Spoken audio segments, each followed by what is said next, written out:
میرے نبی کا خاندان کیا ہے؟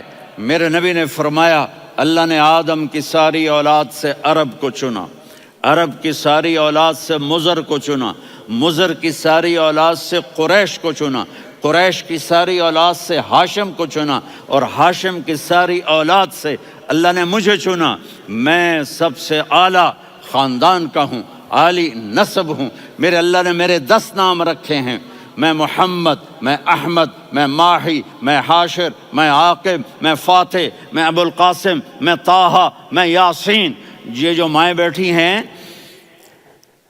ان سے پوچھو، میں ایک مثال دیتا ہوں، محبت ہوتی ہے نا، چھوٹا بچہ گود کا، میرا چاند، میرا دلارا، یہ اس کا بچہ ہے بٹن جتنا، یہ نبیل کا اتنا سا ہے، تو اس کو کبھی یوں اٹھاتا ہے، کبھی یوں اٹھاتا ہے، کبھی یوں اٹھاتا ہے، کبھی یوں اس کو لوریاں دیتا ہے، میرا چاند، کالا ٹٹ، میرا چاند، میرا چاند، میرا چاند۔